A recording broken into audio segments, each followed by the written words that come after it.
এটা গল্প নয়, একদমই সত্যি।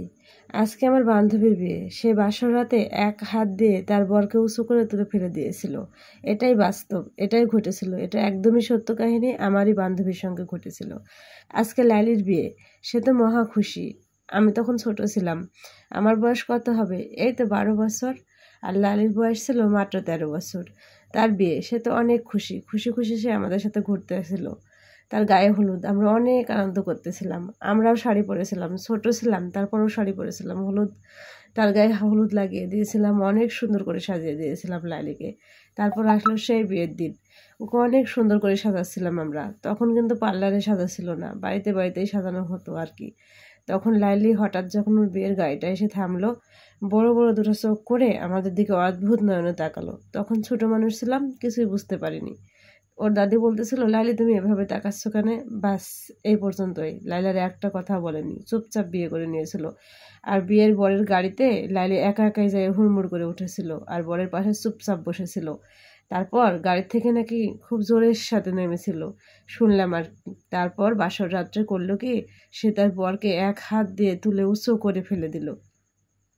এ ঘটনার পর মানে তারা তো অদ্ভুত, তারা সকালবেলায় উঠে লাইলিকে দিয়ে গেল তাদের বাসায়।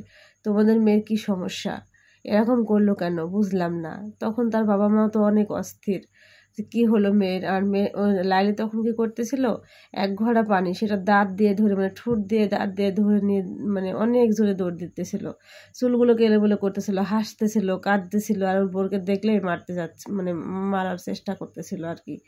আমরা তো ছোট ছিলাম, আমরা দেখছিলাম আর মজা পাইতেছিলাম, অনেক মজা পাইতেছিলাম।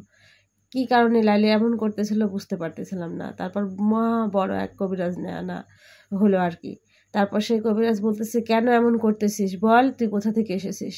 সে বলতেছিল, আমি ভারত থেকে এসেছি, ভারতের এক গাছে আমি বাস করতেছিলাম, তারপর দেখছি বাংলাদেশে আসলাম, তারপর দেখি এই বিয়ের গাড়িটা আসছিল, আমি সেখন এই বিয়ের গাড়িতে উঠে পড়ি এক বুড়ি রূপে। তারপর খেতে গেলাম, তোরা কি করলি, আমাকে ফকির বলে ফকিরের লাইনে বসিয়ে দিলি, খেতেও দিলি না, কিছু ডাল ভাত দিয়ে তাড়িয়ে দিলি। কেন আমার সাথে এমনটা হবে কেন, আমি কি ফকির ছিলাম? আমি ফকির ছিলাম না, আমাকে খেতে দিলি না কেন?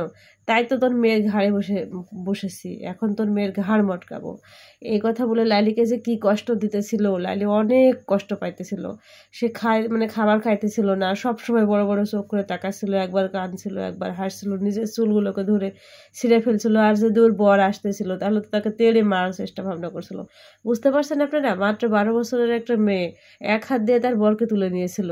বুঝতেই হবে যে কতখানি মানে ক্ষমতা তার ছিল। আসলে আমরা জিন পরি বিশ্বাস করতে চাই না, কিন্তু এটা বাস্তব ঘটনা, আমাদের সঙ্গে মানে আমাদের চোখে ঘটে যায়, আমার চোখের সামনে ঘটে যায় ঘটনা। তারপর কবিরাজ এসে তাকে অনেক ঝাড়ন ফোড়ন অনেক কিছু করে তার হাত থেকে রক্ষা করলো আর কি। যখন তাকে রক্ষা করলো, সে তখন অনেক অসুস্থ, অনেক দুর্বল, অনেক উইক। এমনি থেকে তার 13 বছর বয়স ছিল, তার উপরে এতখানি একটা ঘটনা তার সঙ্গে ঘটে গিয়েছিল। তারপর আল্লাহর রহমতে ব্যাস লাইলি মানে অনেক সুখে শান্তিতে এখন সংসার করছে, ঠিক হয়ে গেছে এই সমস্যাগুলি আর।